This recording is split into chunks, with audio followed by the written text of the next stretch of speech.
Hello. Hello, friends. Friends. Alright. Let's get some AC on. Get this thing running. Alright, people. Good morning. For me, it's morning. Alright.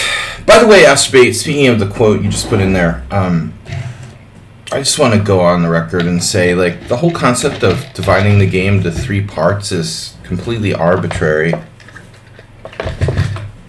But I mean, there is definitely something to be said for the finite nature of the beginning and the end of the game. A more finite nature of the beginning and the end of the game. Between the opening and the end game, authors have conveniently placed the concept of the middle game. Alright, people. Good morning. Beep, beep. Tipping.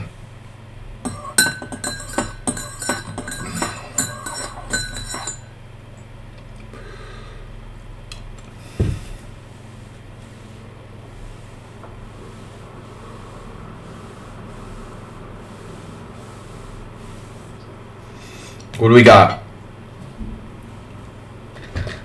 Weird Wednesday, unusual openings. Taking my vitamin D. Alright, what's up? What's up, everybody? Miro BTW resubbing last night. I think we missed that at the end.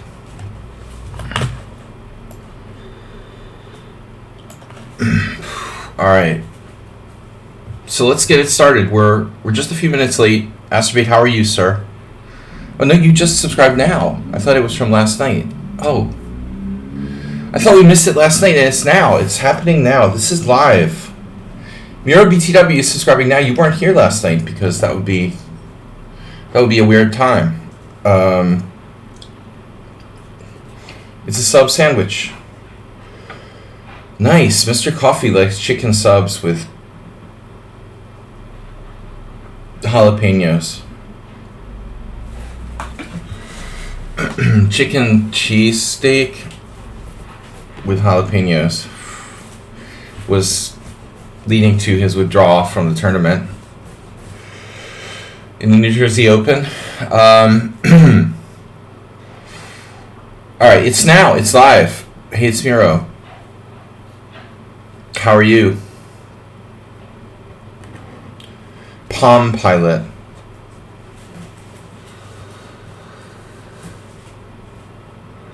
Doing well. Alright, ask me, where do you get the weird quotes from, bro? What's your secret? You just type in, like, weird chess quotes? Weird chess-related quotes? I was playing some Blitz 5+3 off stream anonymously. I've noticed one thing that's interesting is if you play Blitz versus Rapid, it seems like anonymous players, the players who play Blitz know a little bit more openings. I was playing 10-0 anonymously and no one plays anything but like the Bodler and the London. If you play Blitz, you get better, more topical kind of openings. Not great, but better to play rated. Better to play rated games than anonymous casual. Alright.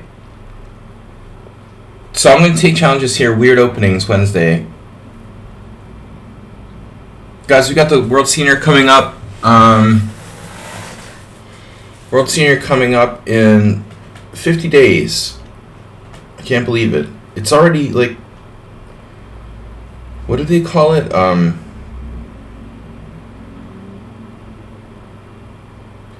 In some sense, it's technically fall already. It's been pretty hot this summer, so the concept of fall seems kind of weird. Alright, tools, analysis board, learn, play, puzzles. We'll do a puzzle warm-up.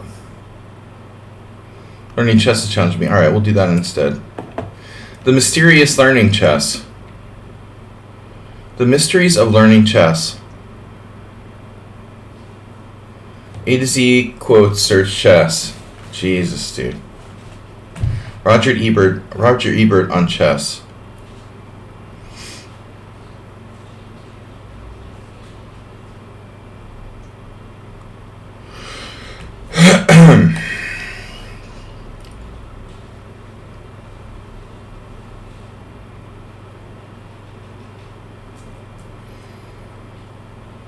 So Wednesdays we're trying to play unusual stuff.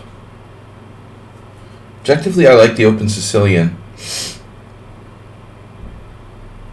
One of my students wants me to explain to him how to deal with f4. Let's try f4. That's not really unusual though. A lot of people play the Grand Prix attack.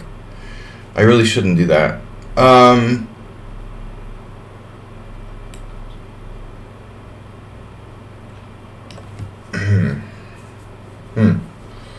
There's wing gambit. I don't like the wing gambit. Let's see. What other options do we have here? Running out of things to play against the Sicilian. There just aren't that many options, honestly. Yeah, I like to throw out this Zweigenstab variation. It has another name.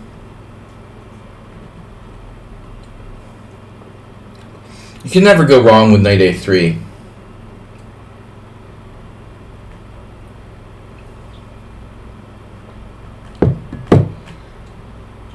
The real question is like what black should do against knight a3. I found that to be very irritating.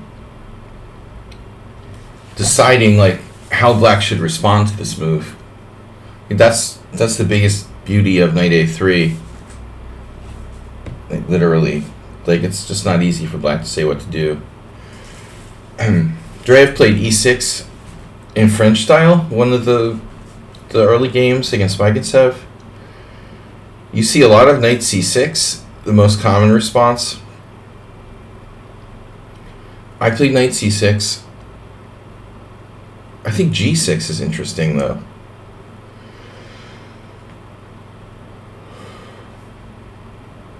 I mean, obviously, like it's possible to play d5.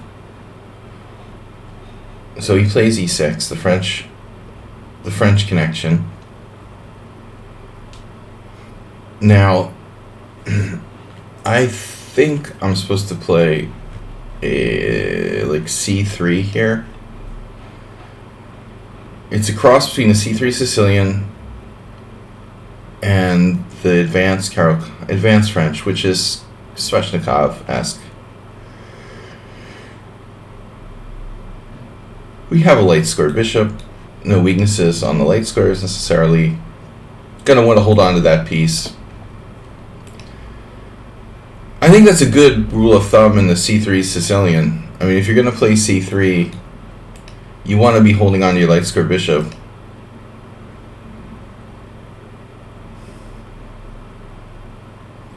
Now black will normally play d5, but I suppose you can also play knight f6 here.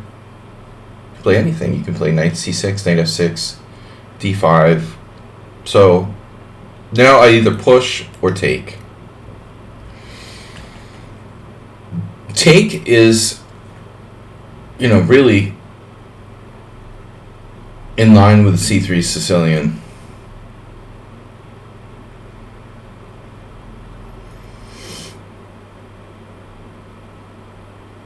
Pawn takes,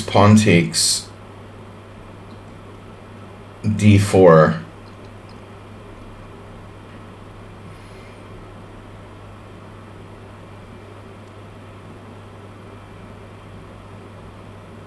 Damn, I don't know if I should take or push objectively. It seems low risk to take, but we do free this bishop in some lines when he takes back with the pawn. Of course, he can take back either way here. A lot of people take back with the queen. I've definitely played that position. Now, d4 is possible.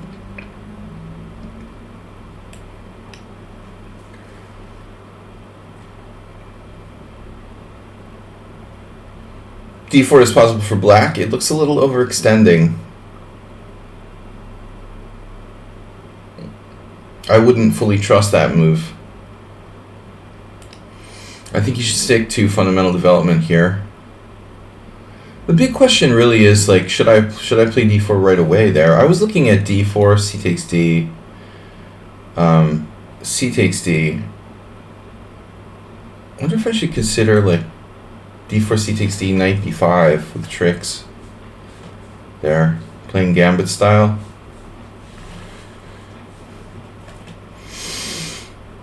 It's always sunny on A3. Now that's an extreme move. A6 is an extreme move. He's an extremist. Extreme. Your extremities. So D4, pawn takes pawn.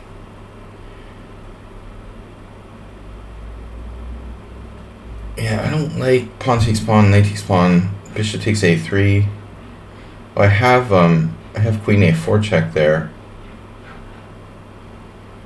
Queen A4 check and queen takes A3. Displace my queen. Misplace or displace? Misplace or displace? Which is it? Misplace. Misplace. What about knight C2? Is it too slow? Is it too slow, too passive? How bad can it be?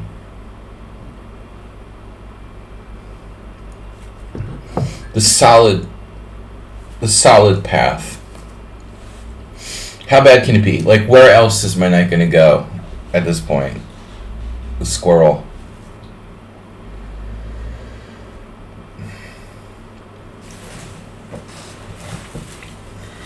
Alright, we've used 3 minutes of my 7 minutes in this rapid game. 7 plus 5 casual rapid. That's the mandatory time control. I'm going to be streaming for 2 hours till about 1 o'clock. 1:30, rather.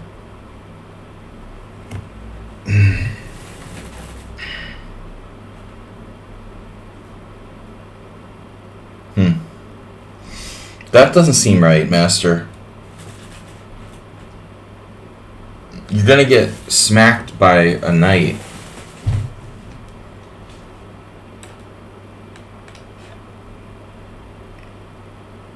You either get hit by knight takes d4 or knight e3. This seems a strange choice to put your bishop on f5. You're practically guaranteed to have to move the bishop again. Yeah, I don't like the way black handled this.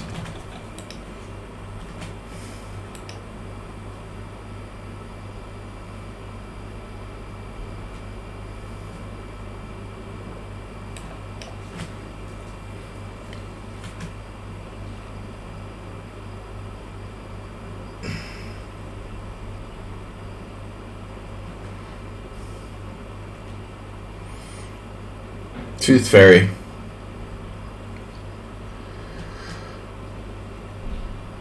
Alright.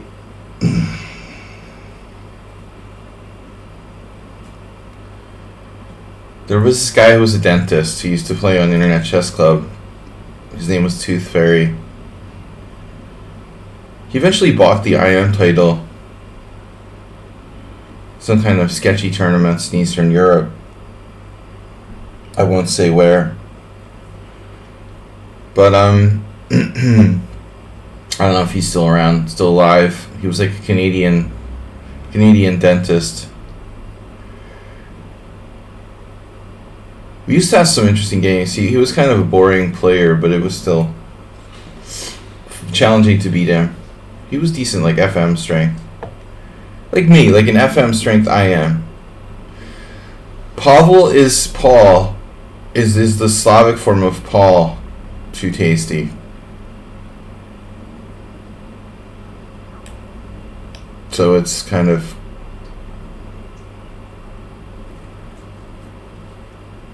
biblical, I guess. You know, Paul Benko was actually a Paul. Hungarian Pavel is Pal, but what would look like Pal, but it's Paul. And in the Slavic languages, It's usually Pavel. Pavel. It's in Czech Republic. I don't know about the Balkans. They must have something similar. But very common.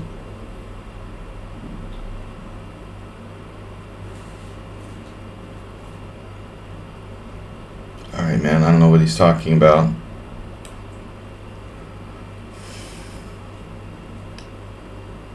Luis. Man, learning chess continues to be a really weird player, really.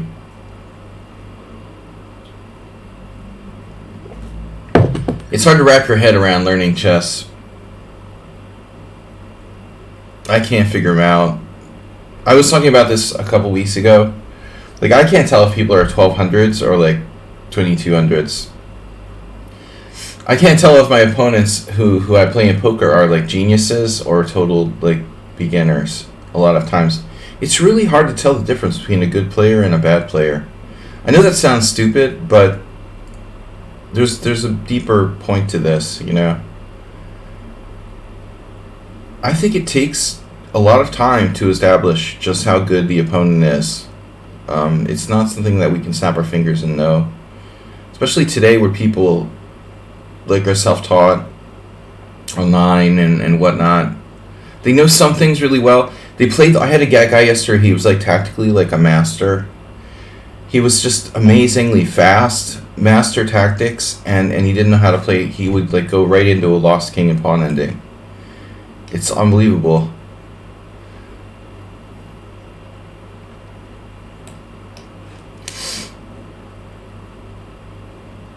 Yeah, well, I mean, like you, but a lot worse, dude. Like you, but like exaggerated. You have a little bit of chess culture, Chess Miro.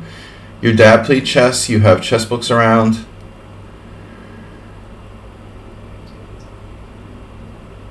This guy who was playing the other day, I was like, Jesus Christ, he's like a grandmaster. And then in a drawn ending, he just like traded right down into a lost king and pawning game voluntarily. I was like, that's weird. He doesn't know about like the opposition, and tactically he's like 2400. Alright. I don't know, toothpaste guy. You're gonna have to get a timeout now, dude. You can't just like giving people like. You can't just be like giving people moves. That's not cool. Just suggesting moves, like do it now. Like that's annoying. Alright. That's not appreciated here. Learning chess sees bishop takes h2 check, man. He doesn't need any help to find that. I guess he figured it wasn't that great after all. Bishop h2, king h2, queen takes d5. I win the c4 pawn. He's just down a bishop and a pawn now.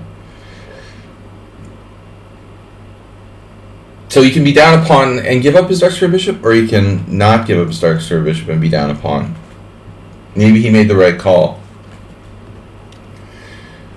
We don't need anybody like calling out obvious moves.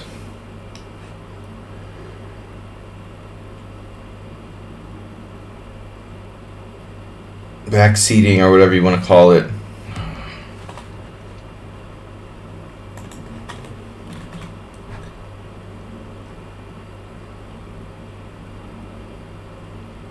Is it Monday morning? It feels like Monday morning for me.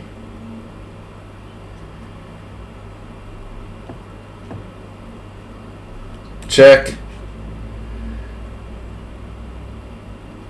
Oh, man.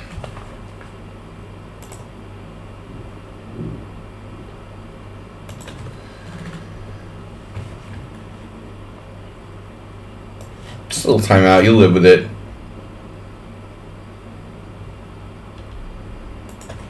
I just assume everybody's in chat. Maybe Learning Chess isn't in the chat, but I thought he was.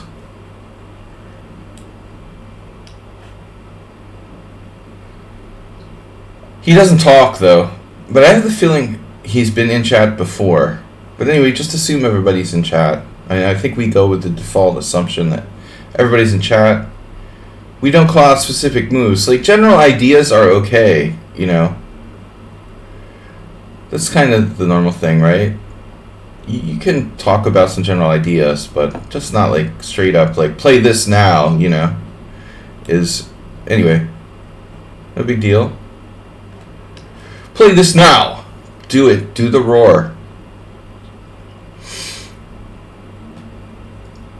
I had sworn off blitz chess, but I was playing like unrated 5+3s, and I have to confess that it did help my speed a little bit.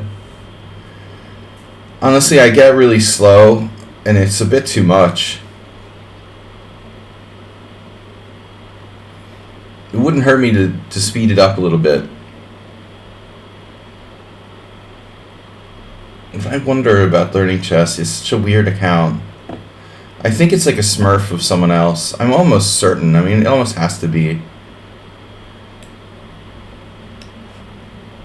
I feel like it's like Repunj or one of these other players. He just appears out of nowhere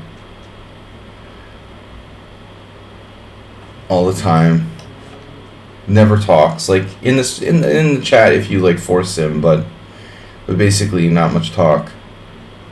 Never reveals his like identity as far as like country or whatever. Very secretive about location.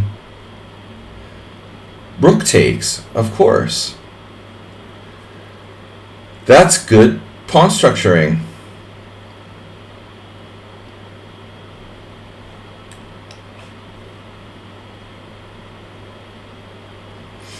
Gotta love bishop c1.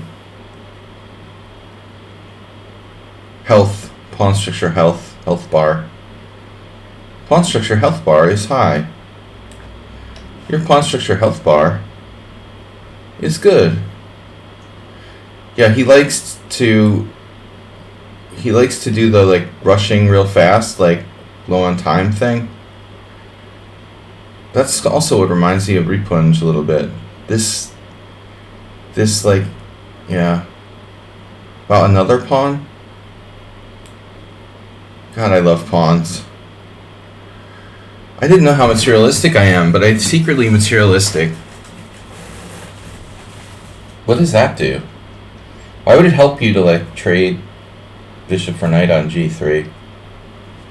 How would that be beneficial? Not beneficial to your health.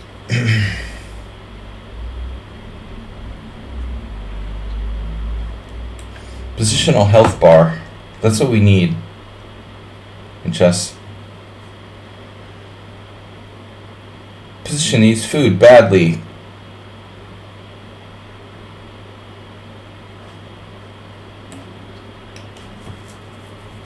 Recirculation.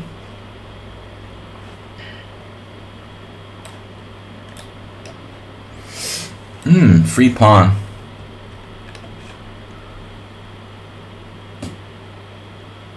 There is a problem here, officer.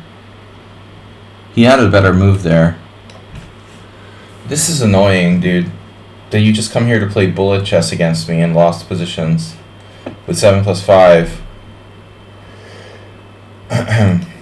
But let's see the opening. That was why we played this. Experimenting with weird openings. Okay, so the question is here. C3 or knight f3? C3. So I can set Drave. This is the game I was talking about. I even played this in like 1 or 2 games back then after Zviagintsev started. What happened was like it got played against me first at the US Open in 2006, and then I played it in a game or two myself. When I realized how annoying knight a3 was to even like decide what black's best move is, I like g6. Alright, e6, c3, d5, and now the main move seems to be e5. But I'm not really convinced, you know, that e5 is better than pawn takes pawn. Gonna need to see some evidence. e5 just feels overextended. Yeah, the computer agrees with me. Take and knight c2. Did I play knight f3 first? No, I played knight f3. Knight f3 is fine. And there's only 2 games here. Both players played knight to c6. I'm going to play knight to c2. So a6 is reasonable. It's a little slow. It's bishop f5 is wrong, though. You know, why put your bishop on f5? That was kind of a weird decision. You're just going to get hit on f5. Do we have any other suggestions? Any other? But anyways, all right. So here, yeah, I mean, he wastes too much time. Maybe you like playing the London system. He's playing the London system against the Sicilian. All right. Accuracy 37. Ugh. There must have been a blunder. Yeah, I made a blunder with rook c1. I'm sorry, bishop c1 when I pulled the bishop back. Wow, what did I miss? I must have missed something bloody. But what does this do? Like, rook takes a6, rook takes b2. That was my blunder. Well, okay. It was a really clear blunder. Not trading those pawns. Crazy daisy. Dr. Skythrill.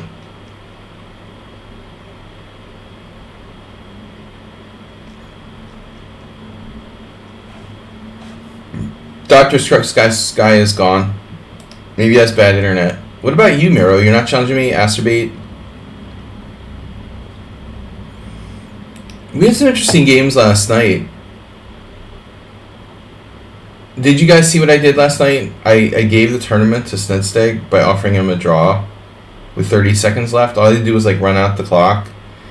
And I let Snedsteg beat me on tie breaks by offering him a draw because I thought it didn't matter. It turns out my game with Mr. Slowhand was like some Cobra variation that's all like been played by top level players. Alright, now we got two challenges. Speaking of the devil.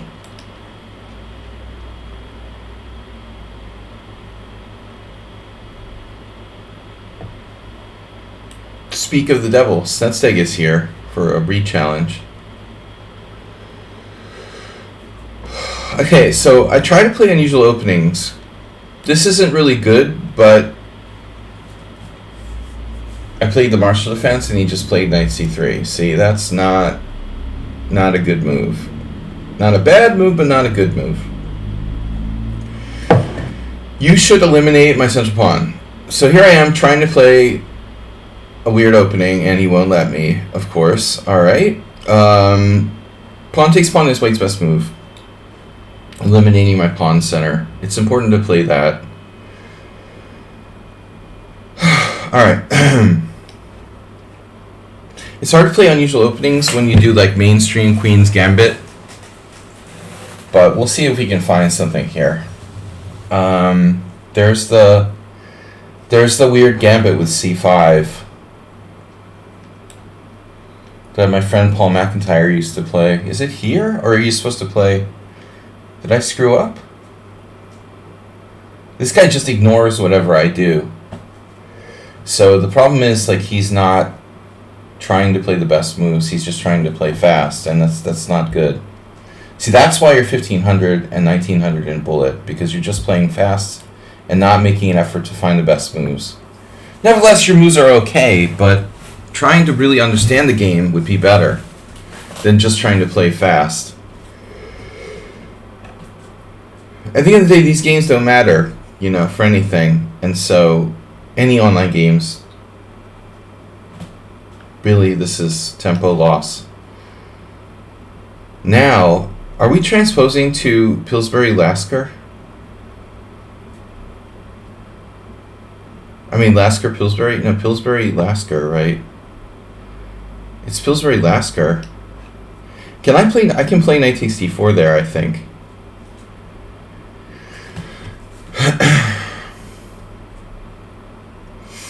Yeah, but I mean, this move order is probably not correct for white. He's got a really bad position. He's just lost now. Wow. That was fast. He's lost in 8 moves. Eating some food right now. Would you like to specify? I just had my breakfast. It's cool. Alright. I'm not hungry, so we can talk about food. I'm neutral. White just lost in 8 moves. Nice, and he knows how to resign. Wow, that's a rarity. So, first of all, I play d5. You have to take. All right, this is very important. If pleases, master. Oh my god. Would you like to please, master? I'm not into the S&M thing, masturbate. Alright, analysis board.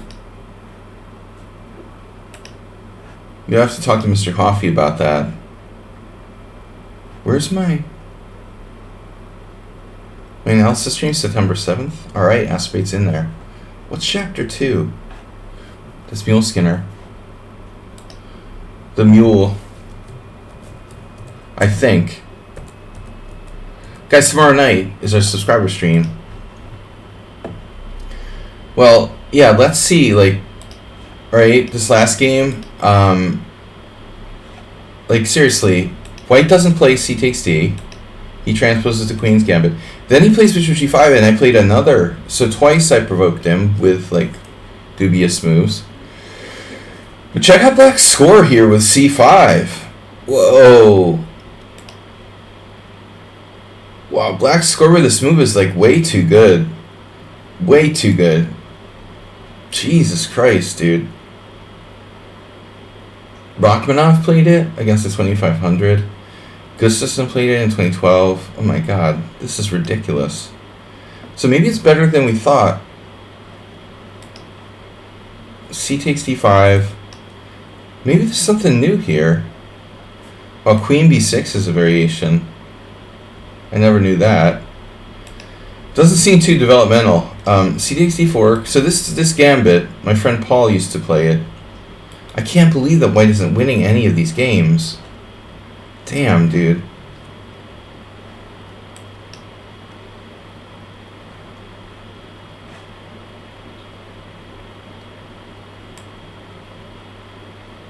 Black's score here is unbelievable.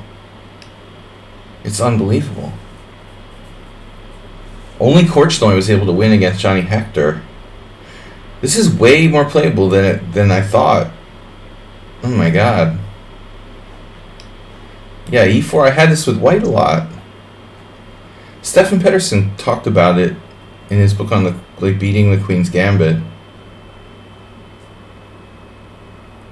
Jesus Christ. Queen D2. I played this position with white. Korchnoi won. Grosspeter won. But, you know, I think it's a matter of people just not knowing what to do against it. That's weird. So our opponent just played knight f3. We transpose back to...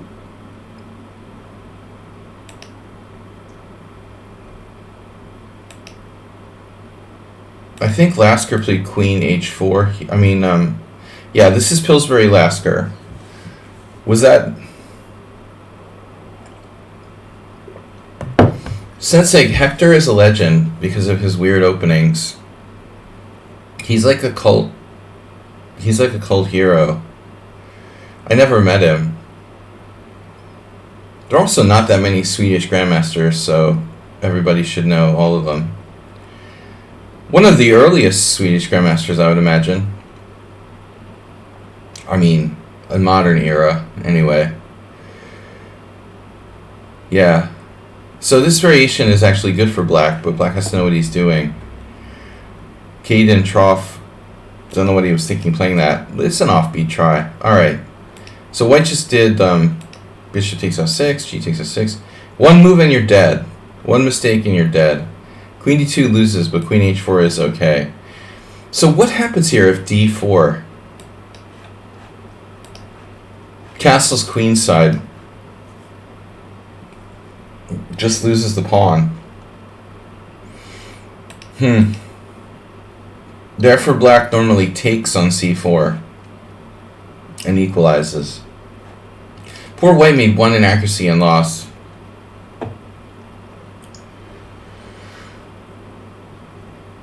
Buffalo chicken pizza with jalapenos.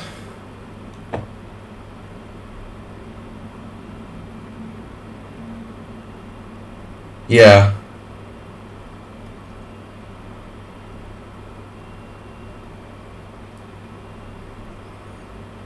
clarify for me, Grandelius is Swedish, right? Was he born in Sweden? He's not like Danish or secretly Danish or something?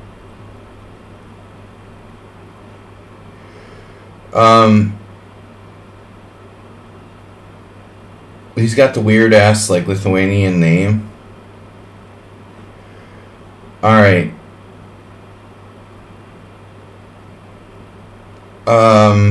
We're playing white.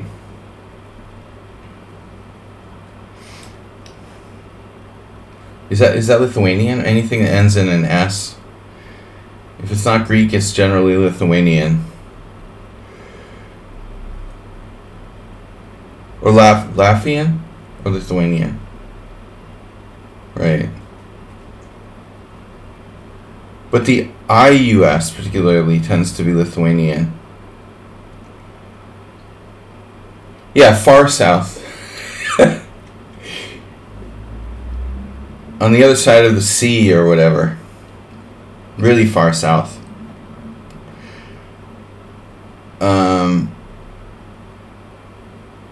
Yeah, that guy is...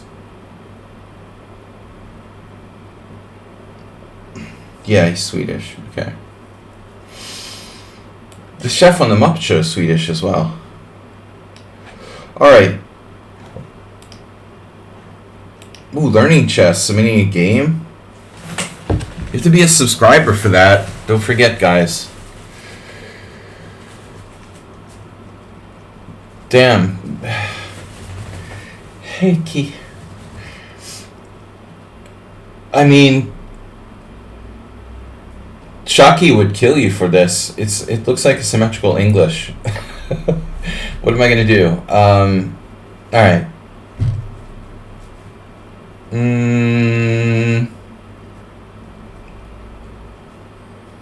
Well, obviously, like, the main move is G3 or E4, maybe E3 or... G3, E4, D3, or E3. Maybe D4, I don't think it's a good move. It's possible, but not great.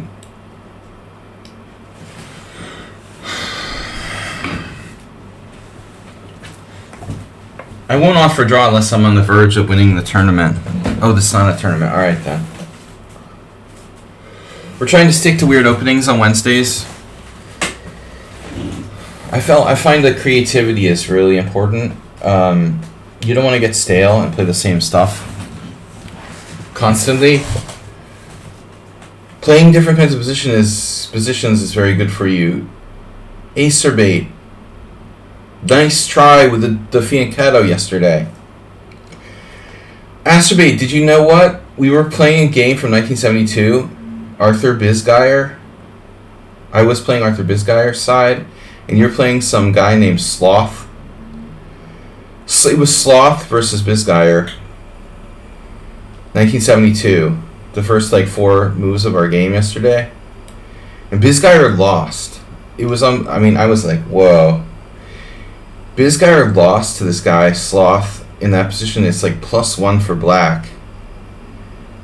It's like a horrible position for white when you allowed D4 in that double fianchetto. I couldn't believe Art lost. Must have been... Actually, I don't know what it was. In 72, Arthur was still in his prime, and... You know, he was probably playing some international tournaments and stuff.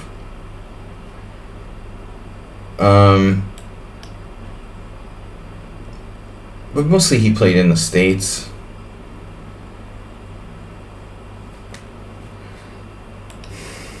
I feel so privileged to have played people from so many different generations.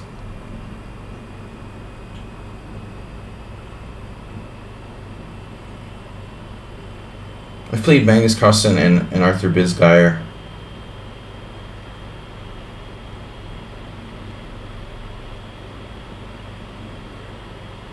Arnold Denker and Fabiano Caruana. Basically, it's Pierce or King's Indian reversed here. So what do we do? C3 or E3?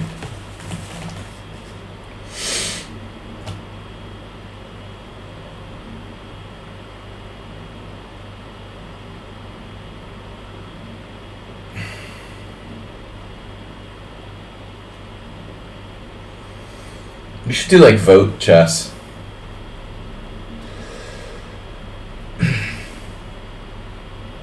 I guess personally I like c3. Attacking from the flank also opens up my queen. I'm curious what the computer would play. The fish. So Asterby, when you played yesterday against me, b3, d5, bishop b2, bishop g4, g3, I was surprised by the opening explorer showing that's like the most common move for white. I still stand by what I said, that knight f3 is white's best move. Sladgie may disagree, I don't know. I don't think the computer agrees.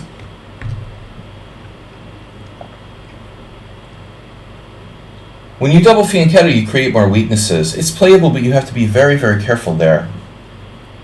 So you did g3, and then my move is rare, and like it was like only Arthur played knight c6 there.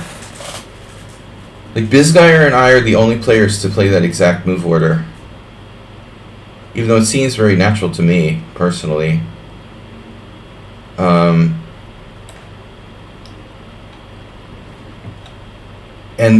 And shockingly, I think it's the only game, maybe there was a couple, but we got the exact same position where like, Sloth did, not our Sloth, like a random Sloth. This guy Sloth did, he did c4 too, like you did. It's a horrible move. This guy should have beat him like 10 out of 10 games from that position. This guy was a decent player. I mean, he was a grandmaster for real. He should have beat that guy. That position is huge for me. You can't play c4 in that position. You've made too many pawn moves already. You got a bad Benoni.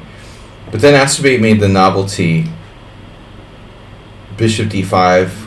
Dude, that was the worst move ever. Asterbate, tell us about knight bishop d5 rather. Can you fill us in with the idea behind that fantastic move?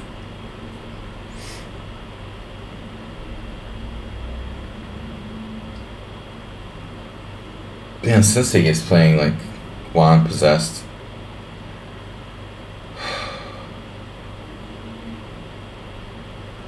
Unbelievable. I can play queen a4 and then what?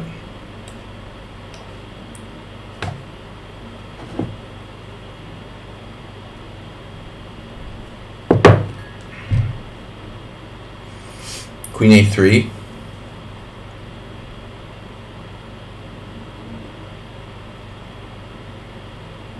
Yeah, the way you handle this is good. I think Sensei is getting stronger. 1700 bullet. Nice bullet rating you've got there. Blitz.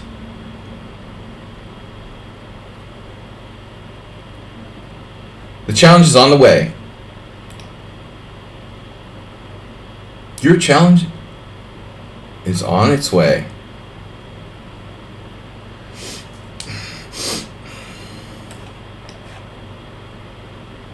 It's a weird way to defend c3. But you gotta do what you gotta do.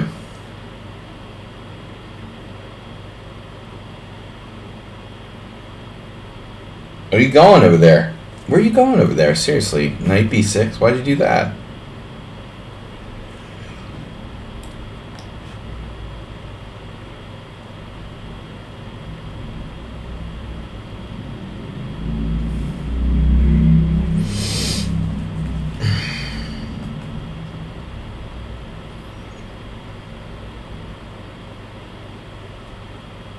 There are these like weird lines to King's Indian where you play like knight c6, it gets hit and you go back to b8 with a knight, and then this is the way that we would normally conduct the game with black. I'm playing like I were black in one of these knight c6, knight b8 type of King's Indian setups.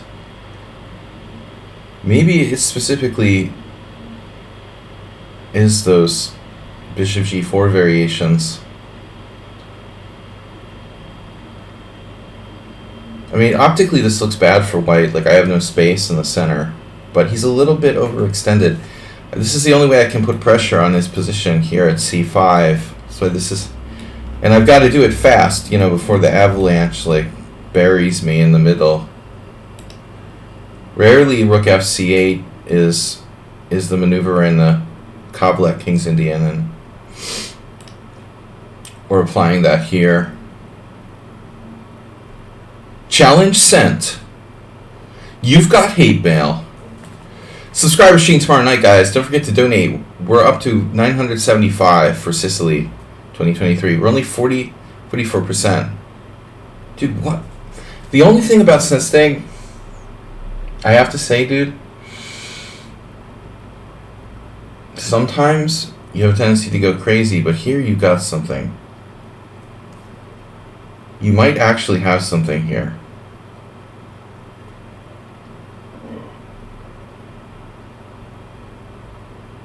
Knight d4, pawn d4, queen e7, bishop takes. Not enough.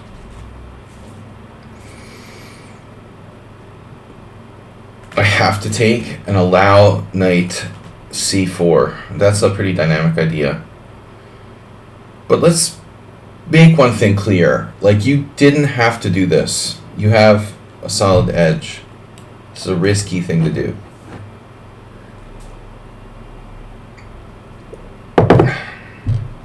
Now, I have exactly two options. Into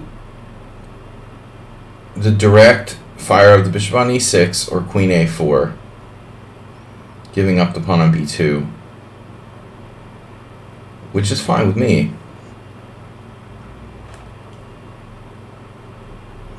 Fine by me. Is there any advantage playing queen b3? Yes, because it would defend the pawn. Said pawn on b2 is defended. He doesn't have any crushing discoveries after queen b3. That's pretty important, I guess. He has knight e3. That's enough, you know, to be a little disheartened by. Oddly enough, queen b3, knight e3 looks decent. So I'm going to give him the pawn back.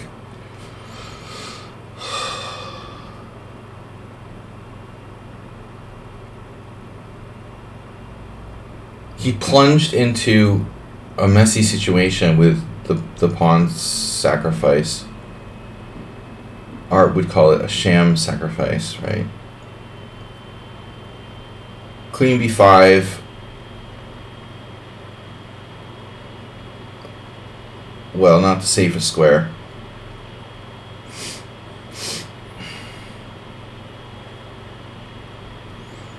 Not the safest square, but there's more to life than safety, right? Queen a3, queen b5, queen b5, queen b5, knight c4, or pawn takes pawn, knight takes pawn, queen b5. Is my queen going to get like re-trapped there? This is safer. Feels safer.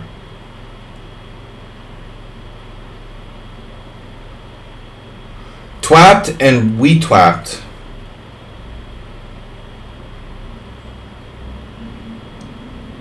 Obviously, since they calculated all the ramifications of this before launching into this pseudo pawn sacrifice. Goes without saying, right? I gotta get developed.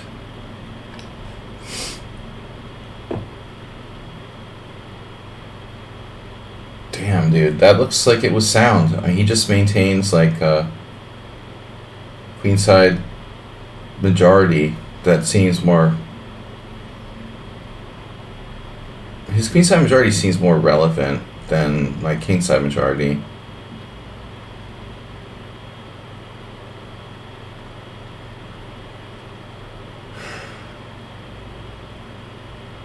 If you're a tactical player, like this position, you know, is kind of technical. I mean, it's about pawn majorities, not tactics now.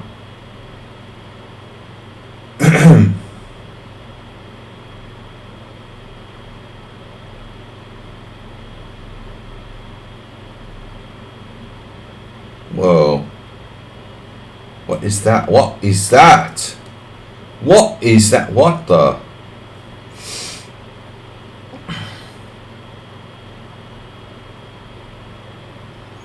Why would you do such a thing? Continues to provoke me.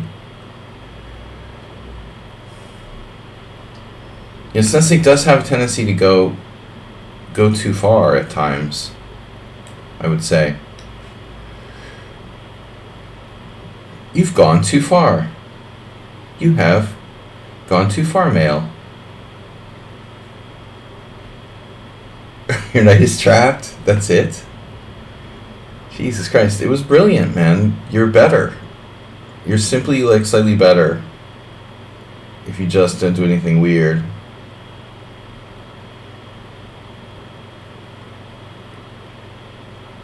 Let's just lose a piece randomly. I recommend calculating before you make the move. Intuition is not enough, Acerbate can tell you.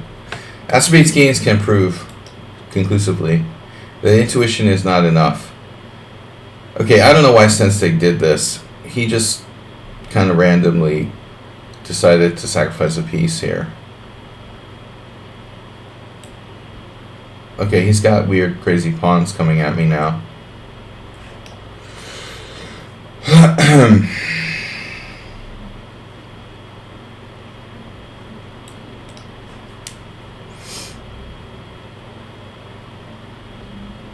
Do you have to play b5 there?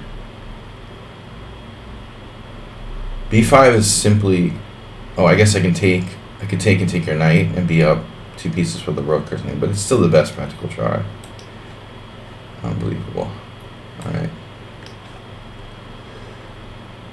b5 is not allowed.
Intruder alert.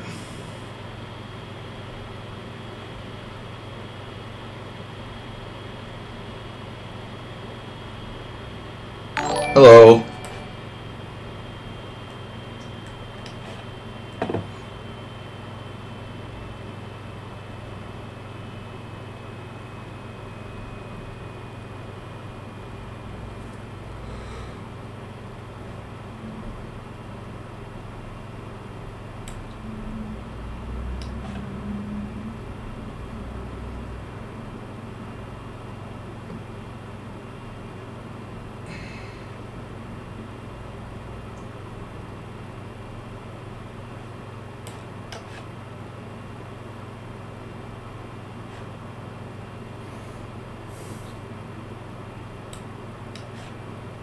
Alkine's gone.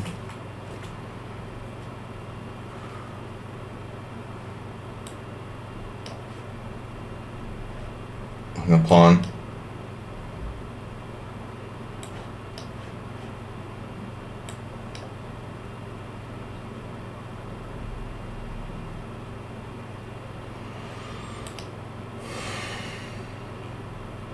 Can't wait to see the graph. It's like down. Okay, good battle.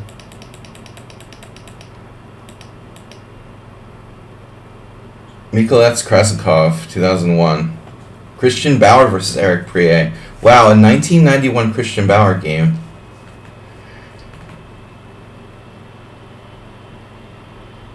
I didn't get a FIDE rating until 1992, I think. Maybe I did, though. My first FIDE rating was higher than Christian Bauer. Alright. Castles, bishop e6. Here. Yeah, and now bishop g5. I guess it's not the best. I like the way he played this.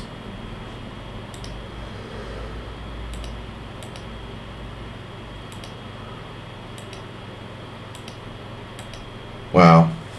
So e4 is not best. But I think you left the building first with knight b6. You should just build your position here. What's the best move? Rook a, c8. f5, forming the avalanche.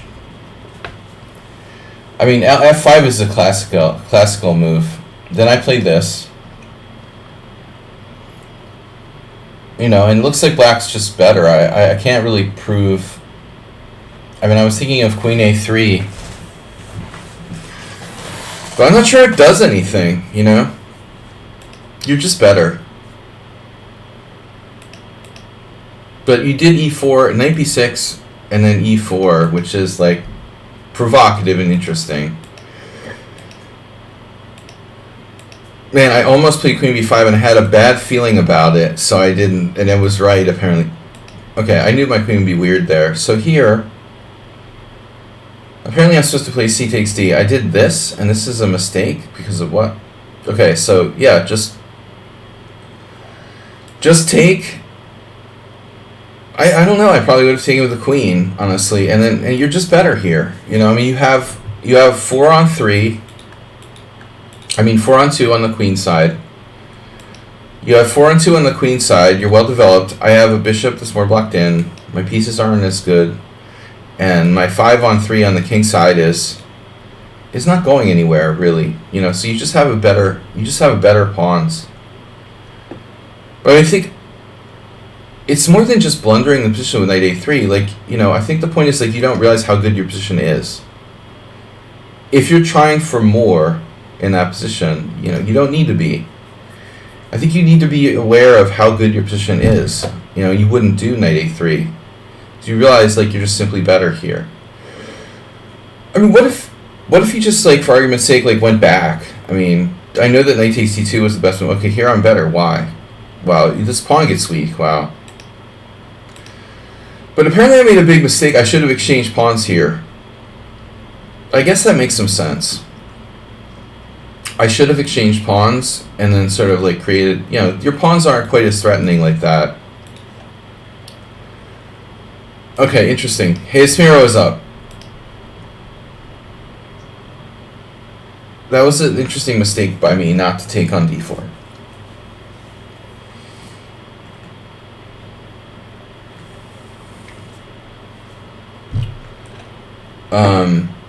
I can isolate one of your pawns, and the 2 on the queen side against 1 isn't that scary as the bigger majority, I think. So, yeah, I should have just exchanged on d4. I don't know why I didn't. Hey.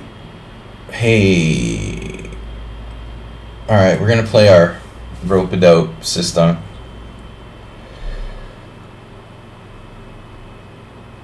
Well, yeah, slowing down is partly like psychological.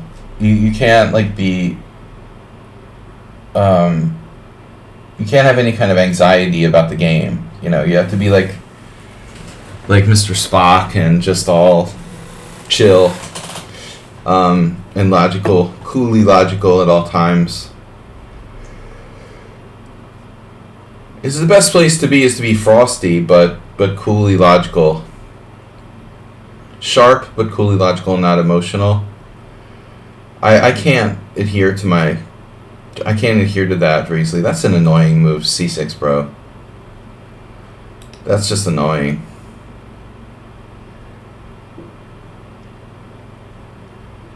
I have to tell you right now, that is an annoying move. I'm trying to play like a hyper modern opening, and you're playing c6 against it. That's disgusting. Next. Fail. Well, this is like the Yabatis attack. He does this against everything. So now we're just going to be like playing some kind of random opening.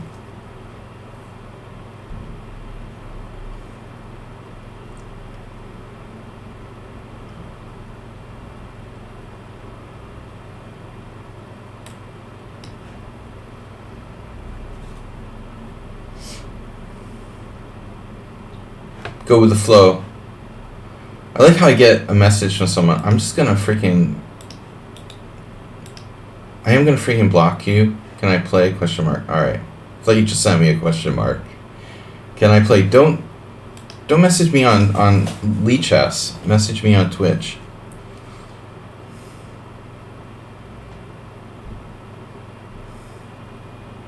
Queen b6. Well, there's a very, principled move.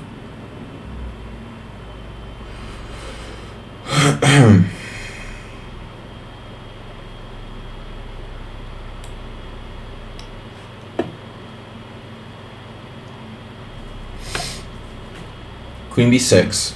Developing the queen early. Remember, that's one of the 6 fundamental principles of chess. Along with moving our h-pawn.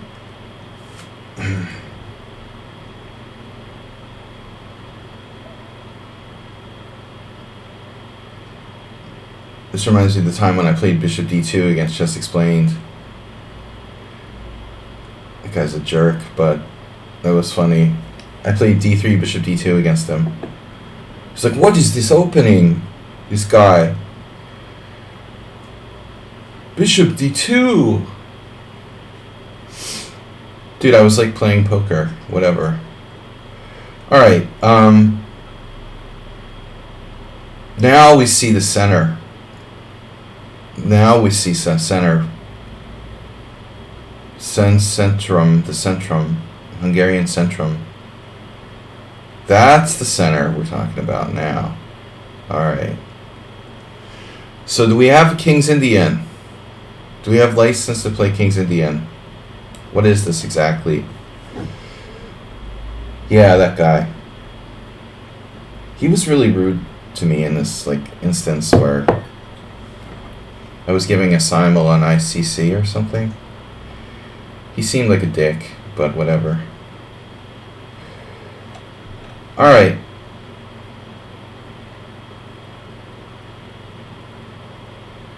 I'll hold it against him forever. I don't care. Whatever. I'll never see the guy in my life. e4.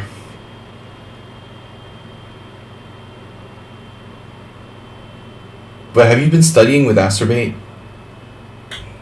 Jesus Christ, man. You've been doing some serious study with Acerbate, haven't you? You're a sick individual. You know that? What if I do it? What if I take on d5? Pawn takes d5, bishop takes f2, check. And I lose a piece. That's not good. It takes a sick individual to play that move. This is totally Acerbate's thing. Knight a4. Bishop takes f2 check. King e2. Queen goes to like d4 or b5. I guess b5. And then king f2. Queen takes a4. What a crazy position. What a crazy position. Or bishop a3.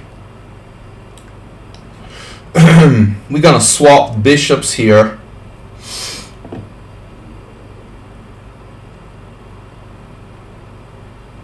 You're a weird chess player, man. One of the OGs.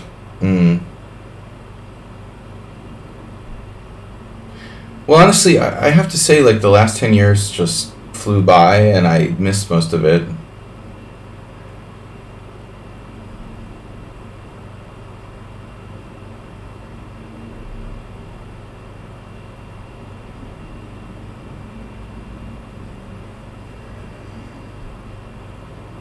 He wasn't like the first wave, but close. Yeah.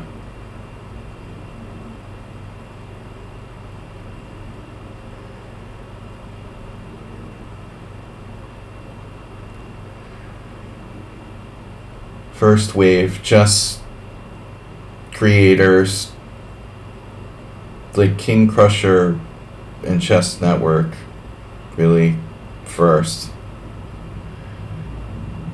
I was playing poker at that time.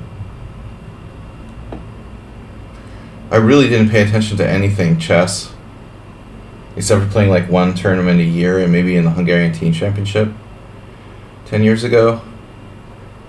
I was really out of chess. I mean, like, even all of Hikaru's, like, all that whole period, I, like, missed everything. I was not even paying attention. It's kind of weird to realize now how much I really totally didn't, like, even pay attention to. This is a crazy position. I really asked for it against him. I'm regretting h4. God damn, why? Why should I be the one with problems here? Necessarily. Alright, I have to do this. There's no question.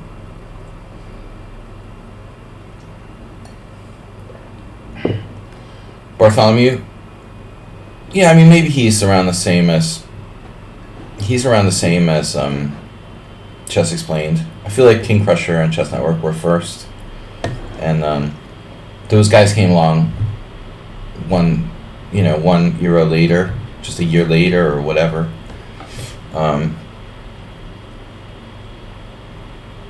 I saw John Bartholomew for the first time right before I moved to Hungary, or maybe it was after I moved to Hungary. It was around 2005.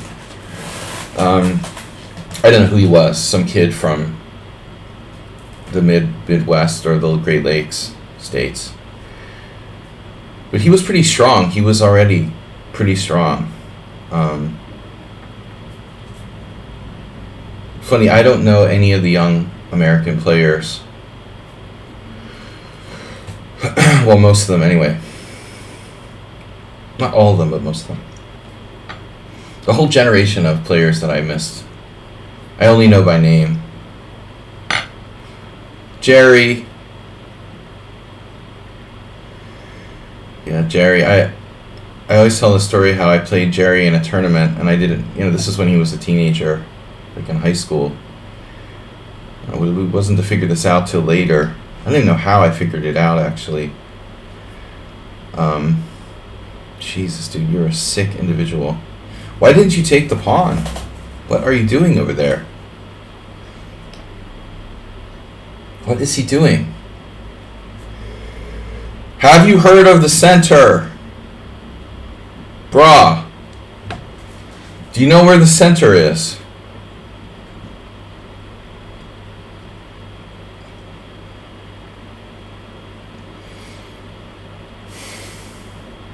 This game was played way too much like Acerbate, man. I don't know. Working with Hayesmiro, he seems like really down to earth, but then you play chess with him and you're like, damn, this guy is from another planet. For someone who seems really normal, you play a very strange game of chess. Hayesmiro. How old is he? Well, I played him in like 1999. Or 2000 maximum. Let's say I played him in 2000. And he was about 17 then. So if he was 17 in 2000, he'd be like 39 now? No. Yeah. I guess he would be around, maybe he was 16, whatever. He'd be around 38 now, I would say. That would be my guess. How old is Hikaru? Actually, how old is Hikaru? Hikaru was younger, because I played Hikaru in 99, and he was younger. So he has to be, I would say Jerry, Chess Network Jerry, is like 3 years older than Hikaru or something like that. So he has to be, 3 years older than Hikaru. Approx. I'll just remember. All I remember is like we had a really long game in the first round of a tournament where he was 2100, and I was playing to win. And as usual, I like lost. I think I lost. It could have been a draw, but I think I lost. And his dad, the guy's dad, was there, like watching the game, but seemed like pretty cool. He wasn't like pushy or anything. Usually, chess parents are really pushy, but this guy's dad reminded me of my dad. He was really chill and didn't get involved or, you know, give you dirty looks or anything weird. He was just waiting for his son to like finish the game. He was totally normal. And I just remember because it was, you know, a painful game. I was trying too hard to win with white. I don't remember actually if I was white or black, but trying too hard to win against a low-rated player in the first round. As usual.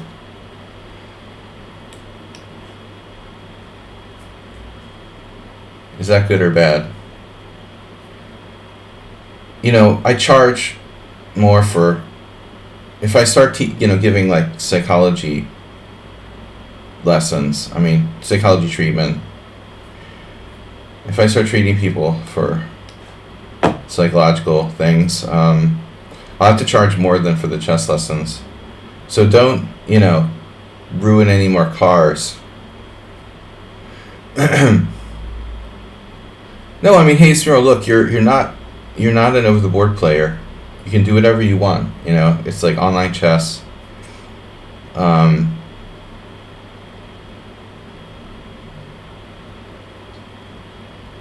appreciate the creativity, though. I just joke around, but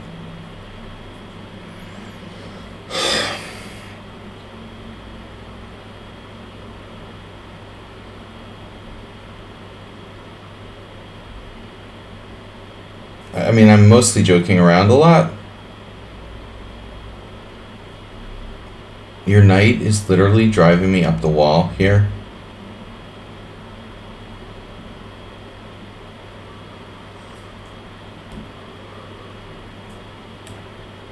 Yeah, why would I go there? I want to just provoke you? Maybe I can do that. Knight g5. You don't want to get in time pressure against him. I'm going to regret this, probably. Almost definitely.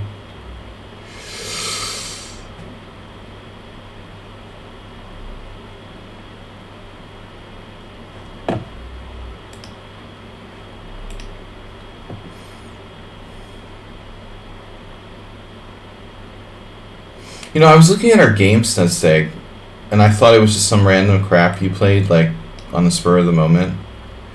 And maybe it was, but it turns out that, like, bishop c4 is actually a move in that Nimzovich. In the Nimzovich-Petrov, that's actually a move. Which sort of surprised me a little bit, because it seems kind of weird. Not many people have played it, but it's playable, and, like, the computer thinks it's not that stupid. I mean, it has some independent value. And I just didn't even know it existed. Like, it's pretty much ignored by any books. I mean, my reaction was, like, to do c6 and d5, and at the time I thought it was normal, but it turns out that no one's ever played c6 in that position, and it's actually, like, a slightly better for white. I'm not supposed to do that. I found a game where a friend of mine played white, Sladgie, and he played a really boring game. It looked like a Grandmaster draw. They just like traded all the pieces. His opponent, Hungarian FM, just played without c6, just like knight c6, castle kingside, bishop f5, and they just traded pieces wholesale on the e-file and drew. But you were actually better. You missed something somewhere for an edge. I like this giant tractor in the middle of the board, the pawn tractor.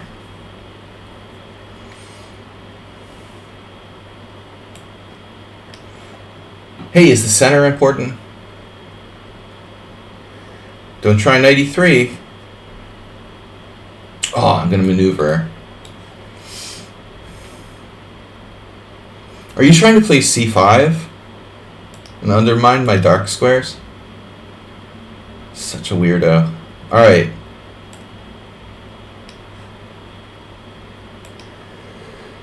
So it's a question of bishop b3 or bishop a4. If this position is giving anyone a headache, I apologize. It definitely looks like black in particular is playing like Connect 4 or something. I don't know. It's not chess. It's definitely not chess.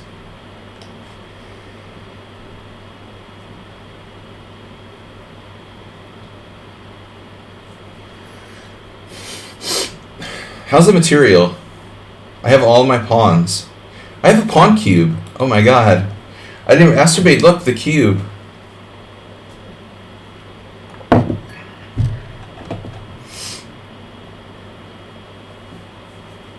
Pawn cube. Yeah, it's hard to resist the cube. Hayesmere not big on central control apparently. He doesn't believe the classics. Look at my bishop though, it's kind of sad. What bishop?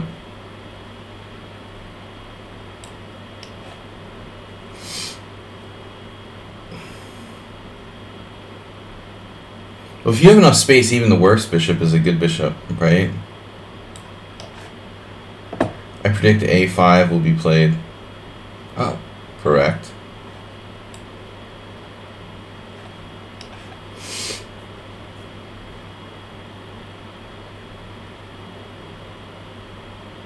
Oh man, knight d4 in some positions. Whoa. Oh no.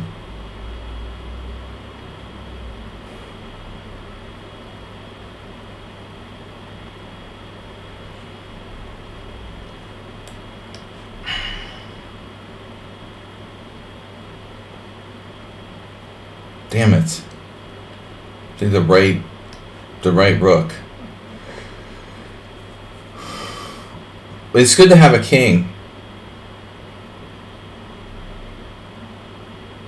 Jesus, dude. You know no limits. He just has there's no rules whatsoever that Hayesmere will abide by.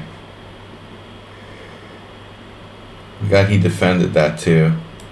Alright, dude, this is sick. That's sick, dude.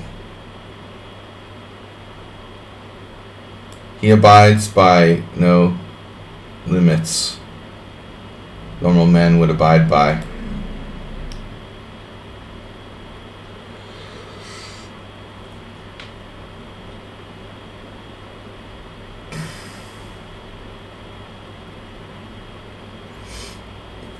Joe Biden.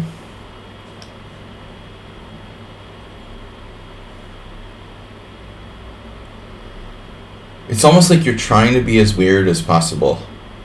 I don't know how else to explain it. Tell me that's not true. Or maybe tell me it's true. I feel better.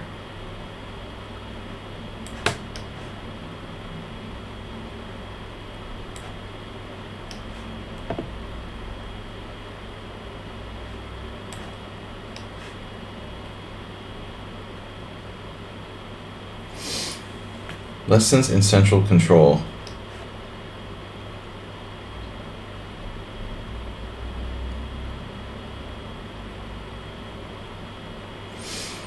He resigned. Why now? Why now?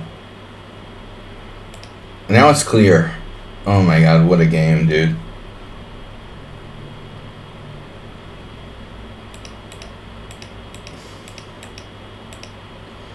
I mean, I know it's Weird Wednesday, but this is going too far. I mean, Queen b6 is pushing the envelope, but that's okay.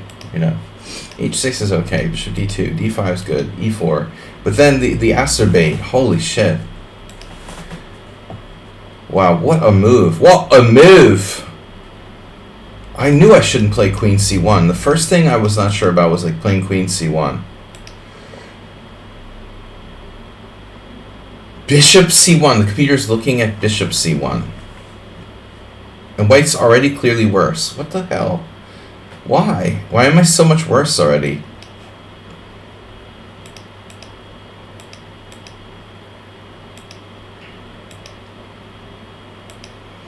Jesus. So I know I have knight d1, right? Obviously. I wasn't honestly too enthusiastic about this. Wow, Peter has an insane move. That is awesome. That is so sick. What a position, bro. To be like Ivanchuk to play like this. Yeah, we can play. I looked at knight a4, bishop f2 check. I almost played this. I thought this was no-go because of bishop c3, but you can do it. But honestly, I thought you had here. I just decided this wasn't clear, and I didn't want to go into it. So the last minute I decided to play bishop e3. And now I'm like, worse here? You missed knight h5. I didn't think it was that bad. That's why I said I wish I hadn't played h4. Okay, so yeah, honestly, this is just weird. I thought you were going to recapture, but you can't. So this is crazy what you did. Yeah, you went really nuts. And then you came back and you were better at some point. Wow. You're actually better here. Holy shit. After the blockade, you're a pawn down. Okay, not better, but it's equal. You were better in one moment. Oh my god. I don't really know if I agree with that evaluation. I don't think the computer is going to stay with that if you let it run. G Mantry.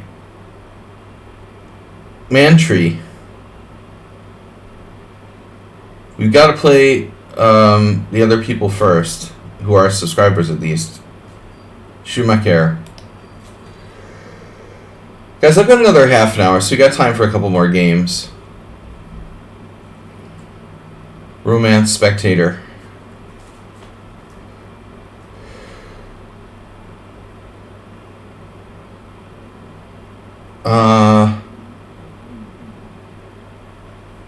No, I don't want to face the Karo Khan, bro. What else can we play? The birds. What does he do against birds?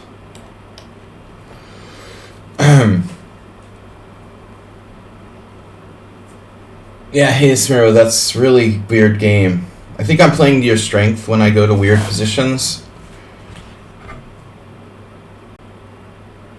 You play pretty creatively and well in strange positions. Like yesterday, I played a really weird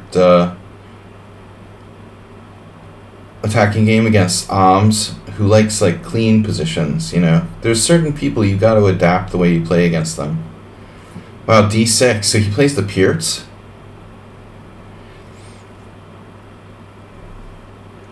No, d6 is a good move against f4. You can play e4, d5 too. I mentioned this before, I believe.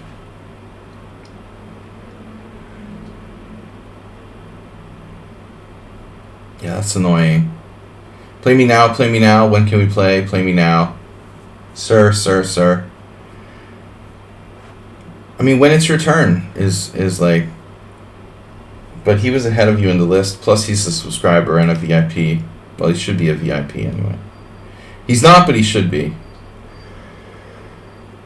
Schumacher has now 362 games. This is game 363. We'll give Schumacher VIP when he gets to 500. You're right, though. I'm pretty chill and relaxed. No, but...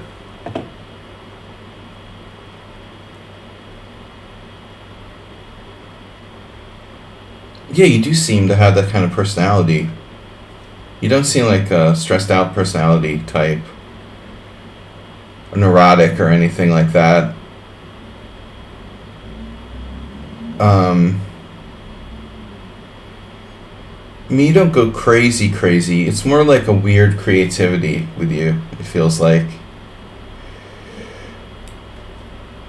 Alright. Yeah, it's your outlet. Take it out on the opponents.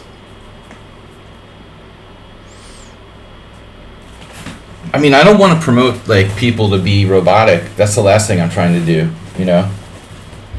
But I do think there's like a range. We should try to stay within the range of sanity, let's call it. Is this the Ice Bear? I played Heinrich Danielson last year in the World Senior. He's a really interesting person. He invented the Ice Bear. I don't think this is an Ice Bear, though. I don't know. I'm supposed to play like H3. There's no time for that, though.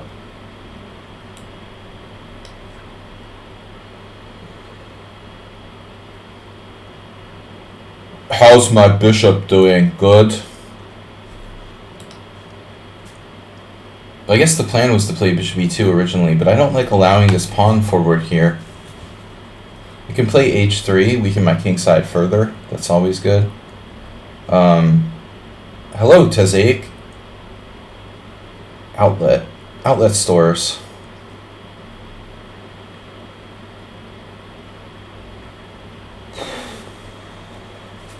Bishop c4. It is a move, right? Is that a legal move, bishop c4? I'm like encouraging you to play knight c6 there. That's funny. Not the safest move, but we could try it. I mean, this is Weird Wednesday. We're here to drop pieces. Here to drop bombs. I dropped a piece, no. No, not exactly. It's a sacrifice. Bishop f3, bishop f7, king f7, queen f3 check.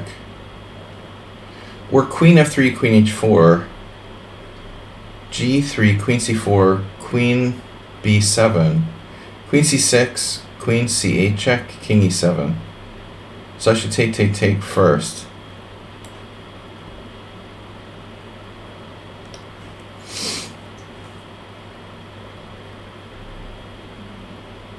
How much compensation do I have for this piece is the question. 2 pawns.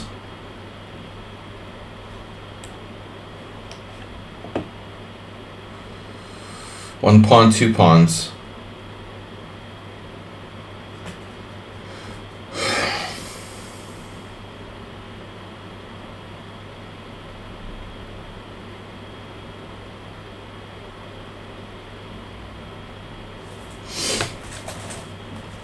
Okay, what about your brother? Oh no.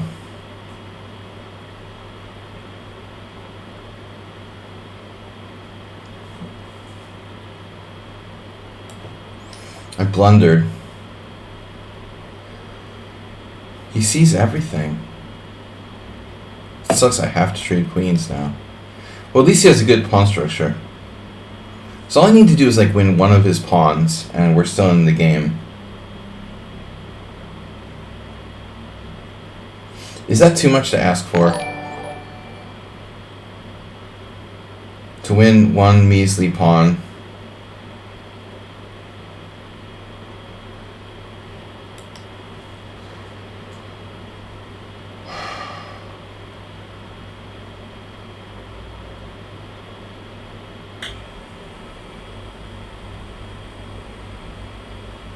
You know, I have this weird feeling I lost to Schumacher in a Birds opening before.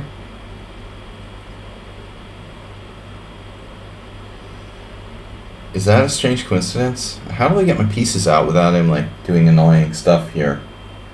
What about that knight on d5? I'm gonna have to play this. That's not really ideal. I don't love a3. I'll do it if I have to.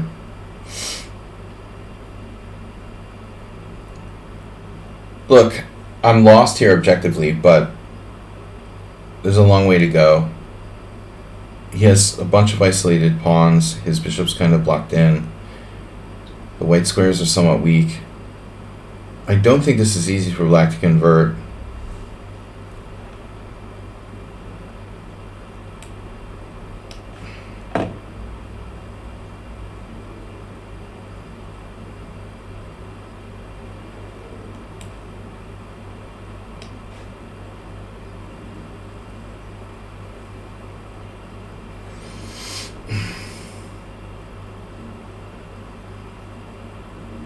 just gave you another pawn.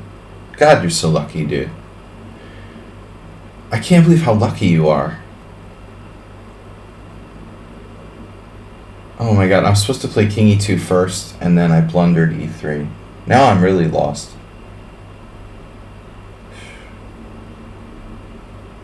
Wow, you found that. Good job. Nice game.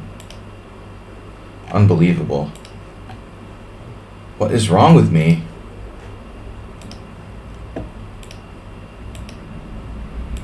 Just loses immediately. He sees every tactic instantaneously. You sure you're not using the opening explorer?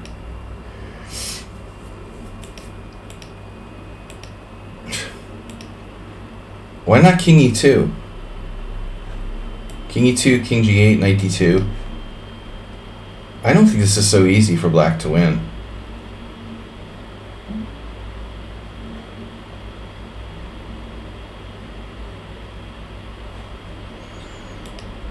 I don't think this would be so easy.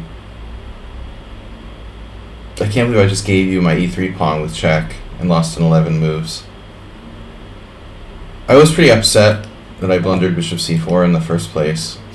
There's no games in the database. What is this, dude? Knight f3, bishop g4. And basically only 3 games with the e3 here. It's a fine move. And now you played e5.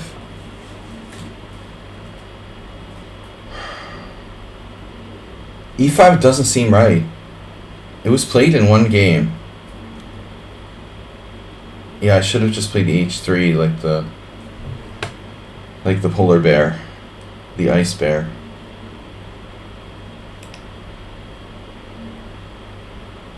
How bad can pawn takes pawn be? It's that bad. Wow. I didn't really I didn't really trust this. But his white squares are really weak here. This is terrible. Yeah, I didn't know what I was doing enough. Man. Late God. Rated challenge, no. Box. How did Boxed come out of nowhere to be first on the list? How does that happen? He wasn't on the challenge list at all, and now he's afraid. And now he's ahead of the other 2. And actually, I think Mantra was there before Resonance Spectator. I don't understand why people are like dropping off the list and like suddenly new people are coming first. I was pretty sure that Mantra was first. He's not here. Alright, I'm going to abort the game. Next, you can challenge me again. I'll play you when you get here. Resonance Spectre. Damn, that sucked. I lost in like 12 moves. When was the last time I lost in 12 moves? That's embarrassing. But it's Weird Wednesday. We're playing unusual openings. It happens. Shit happens. I missed queen h4 check. Then I thought I had compensation, but you had the stupid queen d5.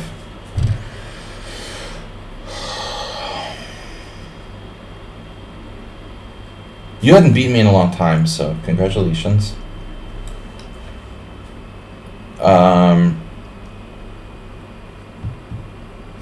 Another player I don't really understand, the Schumacher. You haven't been here in a while, actually, so good to see you back. Schumacher, are you studying? You got so mad yesterday?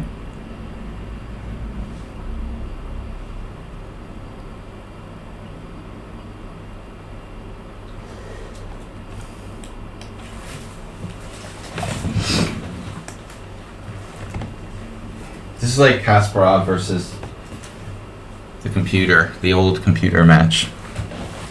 The small center attack.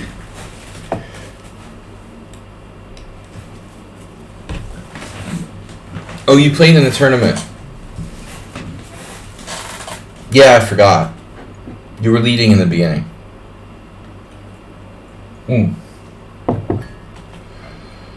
Okay. Now,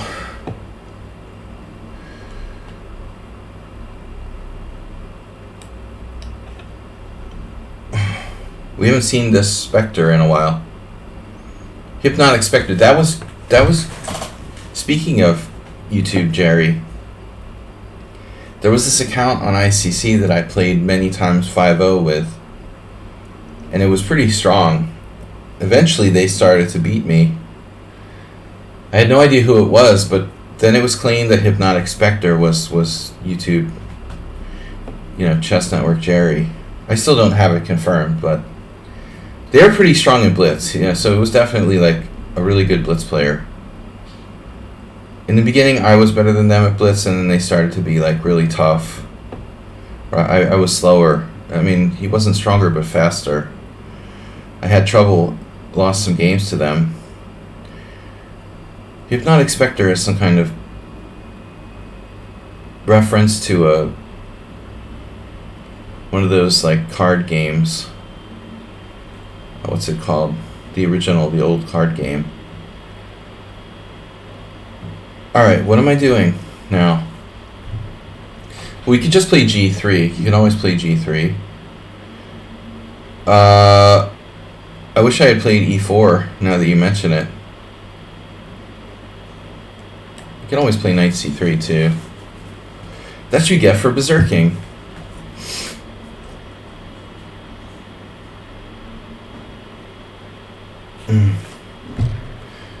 He had a chance to go for it there with the E4, I guess. But Resonant Spectre playing this really annoying, solid type of setup. I feel like I'm playing against Schieberspieler. Damn, dude. Can you play a more solid formation? It's definitely not the same as playing Hey, it's Miro. Black opting for the most solid possible continuation. Now, there's always two options here with the Knight C3 to E2 and B1. GM Smurfette, welcome back. You're not going to catch much of the stream, though. We've got only like 20-30 minutes left for today. I don't do long streams Monday, Wednesday mornings. I usually have some video or some kind of stuff to do. So I keep the streams like 2 hours to a 2-hour approx limit. Just to know you guys, let you guys know I'm still alive. I prefer the evening streams. Tomorrow night we're gonna do game analysis. Video shoots. Yeah. OnlyFans. Mr. Coffee's.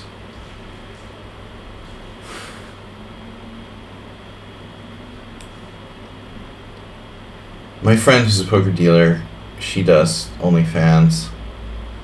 But it's weird. I couldn't, like, I wouldn't want to, like, go there. It's, like, weird. I wouldn't, like, want to see her.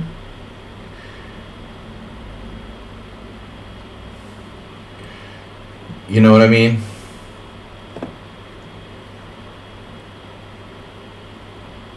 It's a good way to supplement your poker dealing income. Your chess income. But you'd never see your friend the same way if you like go to their OnlyFans channel or whatever. I'm not curious. I just want to be friends. Does that make me a bad person? The dude is like, I am at 8%. Oh shit, you mean like your phone or something? Dude, you were like you're offline when I tried to take your challenge. I love this. Light God 10-0. Rated. 1600. No, I'm not playing like rated games with Indian players who are rated 1600. If you're from India and you're 1600, you're probably really like 2300. It's like a joke, dude. It's a meme. Chess is like, there's rating deflation, but in India it's like 10 times worse. I'm starting a fan house. Yeah. Yeah, no judgments from me. I just don't want to see my friends, like, get naked for money. With strangers, it's a different thing. I don't really care, you know. All right, knight g5. You're from the phone. I'm from the phone company. Do you guys want to know what Verizon did with me? How sick is this, Mr. Coffee? What's your mobile phone provider? What kind of mobile phone provider do you have in Pennsylvania? Damn, dude. You're brutal with the next thing. AT&T, that's funny. That's the same thing in Texas. Man, I thought AT&T like stopped to exist like a long time ago. How is AT&T still such a big thing? That's crazy. AT&T was like from the 80s, man. I don't understand how they like came back to be a major player in mobile networks. That's funny. I remember the old AT&T commercials. But this convo is definitely dubious, yeah. Check out what Verizon did to me. I couldn't like log into my account because I don't know my account number. All right, so get this. I would always like pay my bill by getting them to send like a code to my email. But one day, Verizon decided that they were no longer going to let you like get your code by email. You had to get it on your phone. And I can't access my phone because if I turn it on, they'll charge me like $1 million because I'm in like abroad. So I could no longer pay my bill in any way. And they even had a capability where you could pay your bill without logging online, and they took that away as well. So all I want to do is like pay my bill, and I have no way to do it by logging online. I have no way to do it by getting a code sent to my email. Only with the phone, which if I turn on, they charge me like $1 million for like, you know, being logged in from another foreign country and stuff. So what I had to do was like call like, you know, a representative, and then they're like, would you like me to process the call, process the payment for you? And I'm like, yeah, sure, of course. No disclaimer, like, well, if I do this, we're going to charge. So they charge me $10, like, agent fee.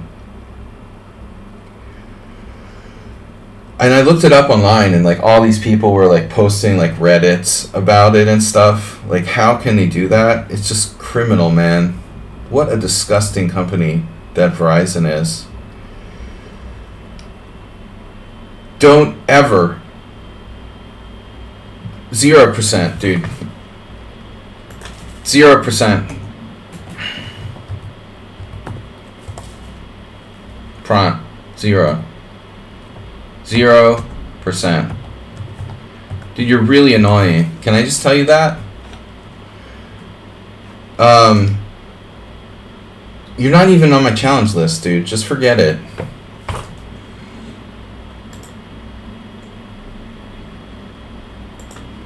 So, I was so pissed, like, halfway through the call, I was just like, the lady was like, how are you today? I was like, I'm not really in a good mood.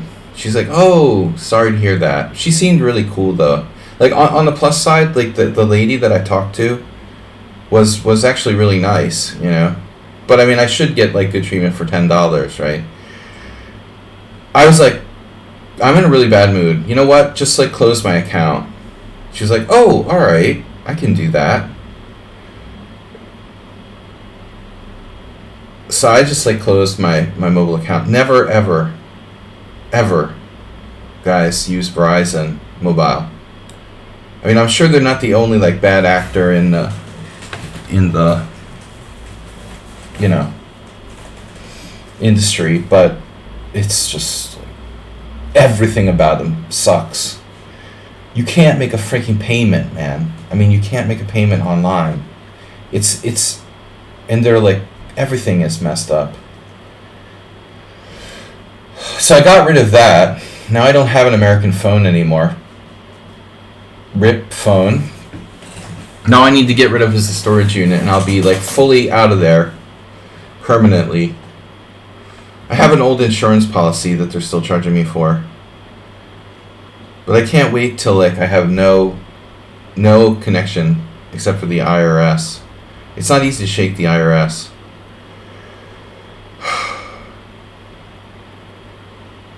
Yeah, the Verizon, man. AT&T. See, like, I don't remember any places that had AT&T in Massachusetts. I guess they must have it, but you wouldn't, like, drive around and see an AT&T mobile location. That's weird. They must just not be in the Northeast. I don't understand what it was. But don't you guys have, like, the worldwide, like, European ones, like Vodafone and you must have T-Mobile, right? What's T-Mobile? T-Mobile. I mean, you see commercials for T-Mobile all the time, right? What's up with T-Mobile? That's like the only one here that's still good. But is that like sourced out to another company, or is it actually T-Mobile?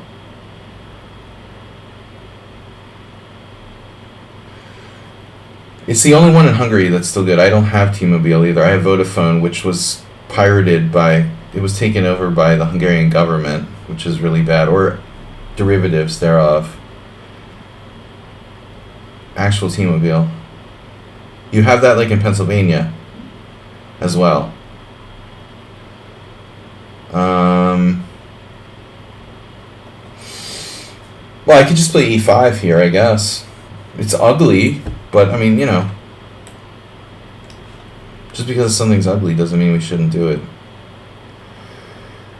That's an ugly crushing pass pawn you've got there, Sladgie. Too aesthetically oriented, right? He just sacks a piece, like, falling out of bed. No problem. Okay. It's pronounced T-Mobile. T-Mobile. It's pronounced T-Mobile. Yeah, now I remember the sound of the commercials. But,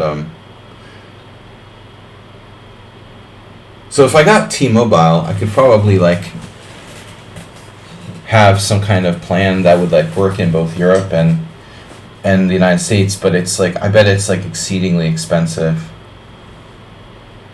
They want to make that as difficult as possible. Rook F6, bro. Boxed.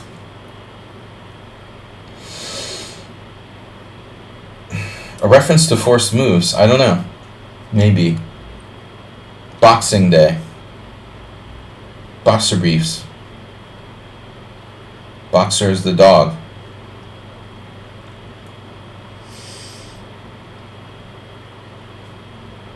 Oh, I have a move. It's probably not good, though.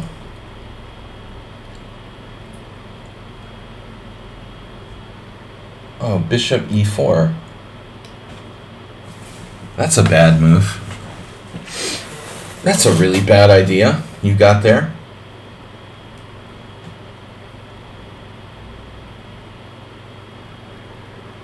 Informant relic.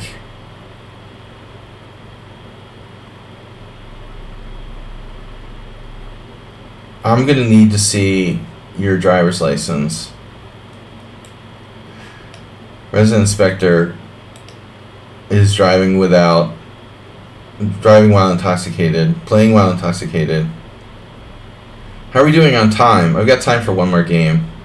You see, I get a new challenge, and it goes in front of the previous challenger. What is up with that? How can the player who just challenged be first in the list? They've messed it up again.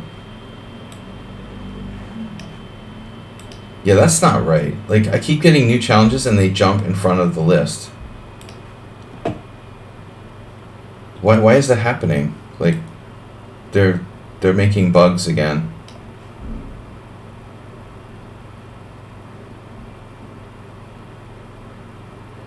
Thibault is constantly making bugs. Okay, weird openings Wednesday.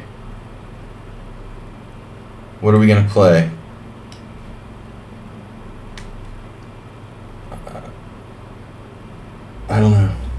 This is not really a weird opening, but we can make it one. It's never too late to make it one. I was going to play the Stonewall attack, which is a weird opening for me. That was my first opening, and it was a total fail. I think I played it like once. I had a horrible game and never played it again.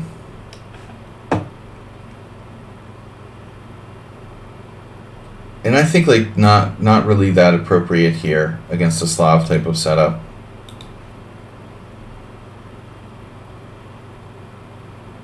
Do you know what I realized?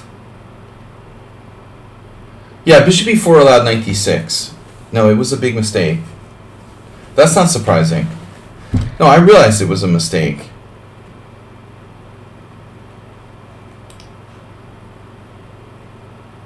Oh, boxed with the incisive bishop g4. Now, without c5, though, I don't think his position has that much oomph in it, really. Do you know what I realized? That I can't decide who I dislike more.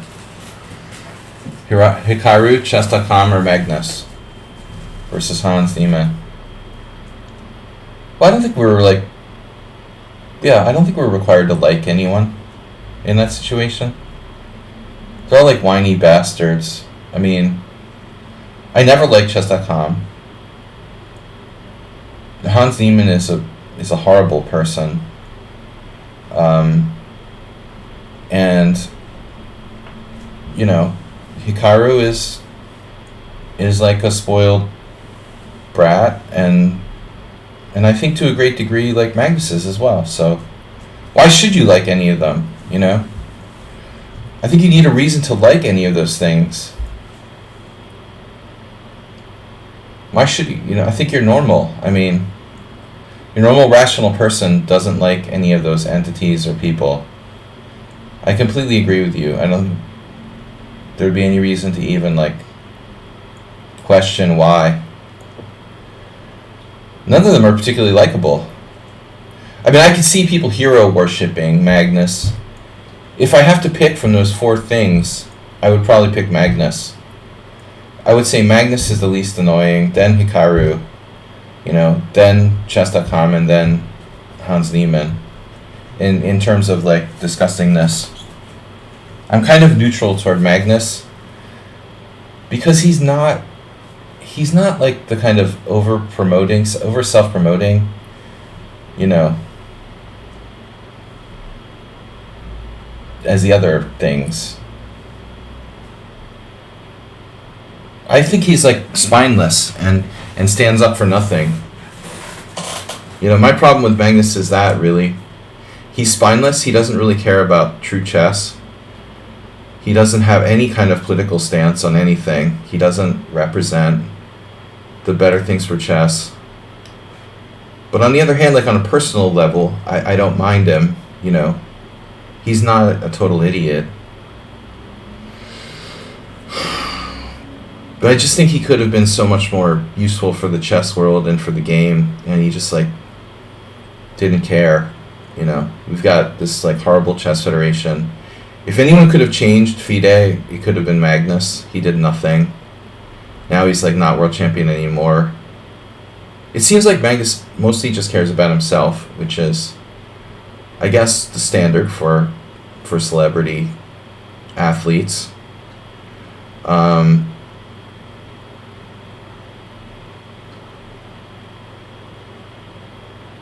But I hate that Chess.com is like a sort of like pseudo monopoly.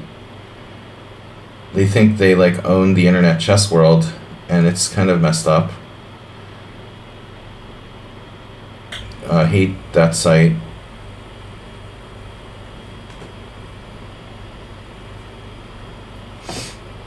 All right, let's complete development here. Speaking of Magnus,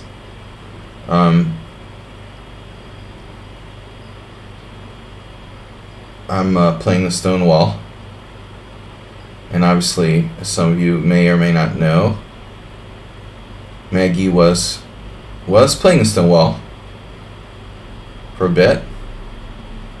Well, h5, h3, that's quite a provocative plan there. I'm regretting maybe what I did now. Oh, h3. What do I do about that? Don't love that. Is this a mistake? Probably.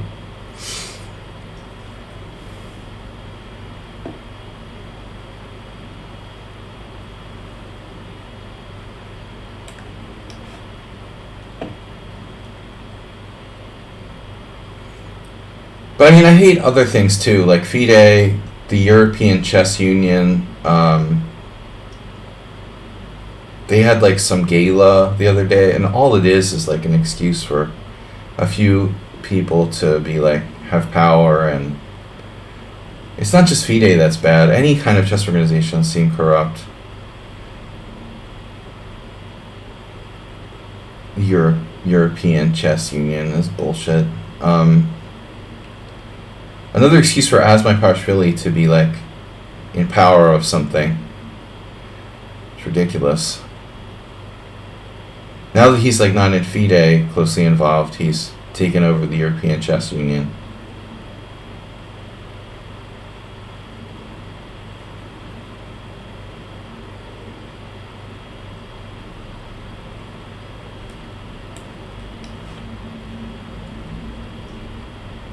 I hope he gets punched.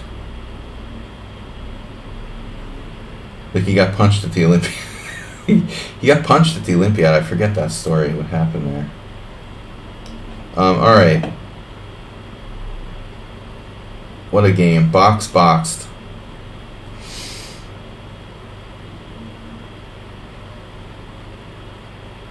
Chess politicians. Who's Sven Carlson?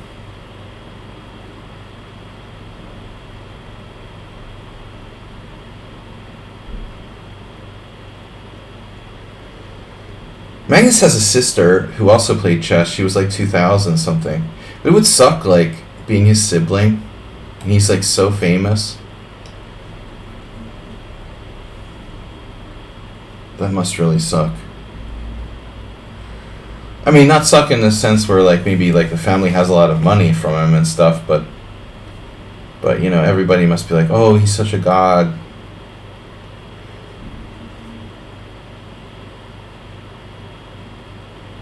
Alright. Am I good here? No, this is a bad move probably. I should have played 95. My instinct was to play 95, and I think I should play it first. I mean, this move isn't so bad, but why is Black such a maniac too? Boxed. Who are you? The mysterious Box has a lot of games. But you play Total Maniac style. Son of Carlson. Sven of Carlson. Dude, what's with the maniac? I played like a maniac against the Stonewall. I play Stonewall against Stonewall. The Stonewall. I guess people just play like maniacs on the internet. That's just the nature of it. Don't overanalyze it, you know. I'm always like shocked by how maniacally people play and stuff, but the question is why? Why am I shocked by that?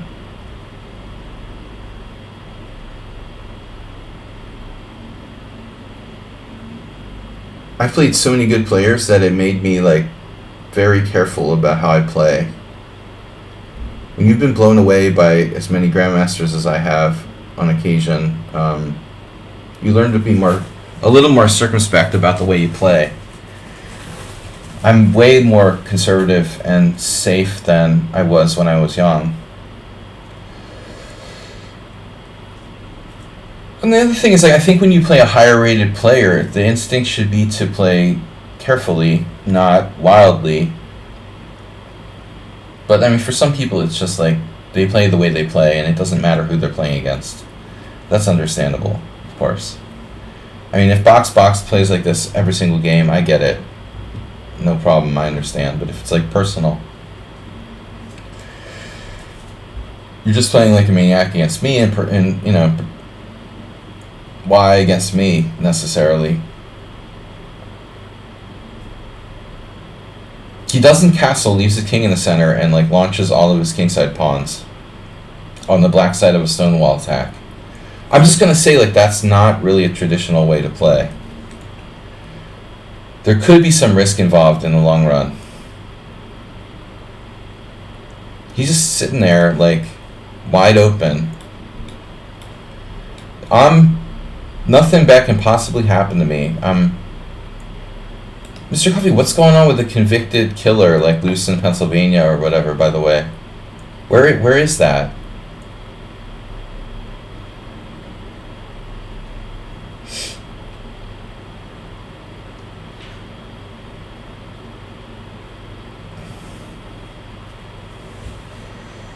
I guess it's not near you. They're like closing schools and stuff. It seems like every week they're having like a manhunt in Pennsylvania for some escape. Oh, castle. Well, don't go out on the edge or anything. You know, don't do anything crazy now.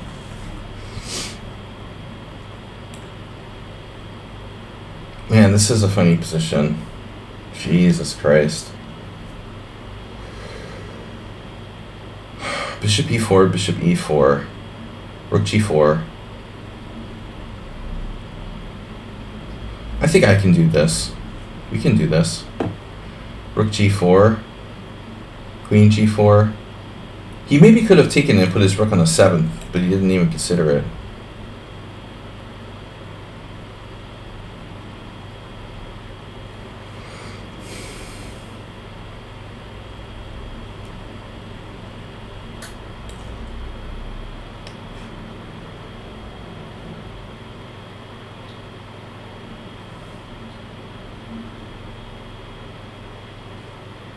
Doing a lot of this lately. Yesterday, there was a game with like knight a6, knight b8, knight c6. Yeah. Could he have played bishop c4? I'm curious to see that, really. Uh-oh. Careful. Careful now. Tactics. I wouldn't be surprised if my opponent was quite good tactically.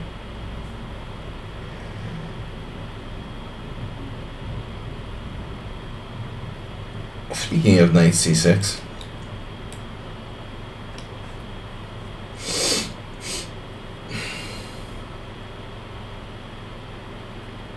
It's the center again.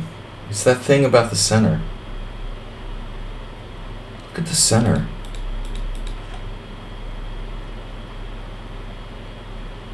Guys, I gotta go. This is my last game. I'm not gonna be taking that challenge from Maxwell.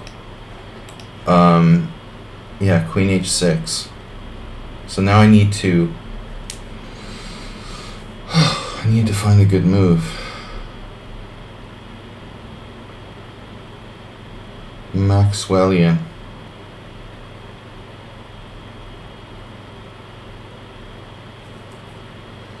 Rook d1.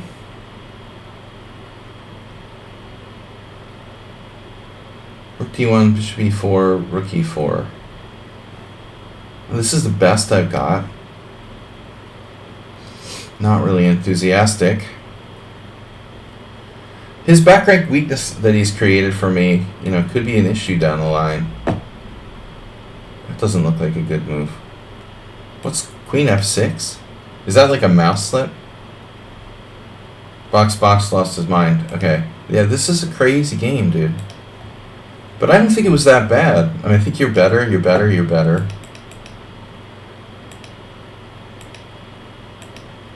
Black's better. Surprisingly, like, the computer thinks I'm better after knight e4. Okay, I mean, whatever. I guess, if you say so. Computer wants to take on e4. This is a reasonable plan. h5, h4 I'm okay with. It was like what happened after that. I guess the g5 thing really freaked me out. Yeah. Yeah, so it's really up until g5. I mean, you played fine. But g5 like gives up the e5 square. And I made a big mistake here. I mean, I should definitely like go into e5. And I gave you another chance to play knight d7 now, and you didn't do it. That was huge. After g4, you like forced me to go to e5, and now black is clearly worse. He just went too far.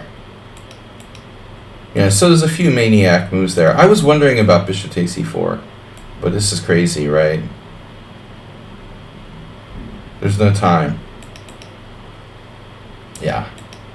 All right, so reasonable setup, but I think, you know, you can't do g5 and not knight d7, and you know, the stonewall attack is crap opening, but I figured I'd play something I never play. All right. So anyway, guys, small stream today. We need more donations for the World Senior. We're coming up on like less than 50 days until the World Senior in Palermo. Gonna need your support. So if you can, please donate. Mr. Coffee, thanks for yesterday. I will see you guys tomorrow night for subscriber stream. Bye-bye.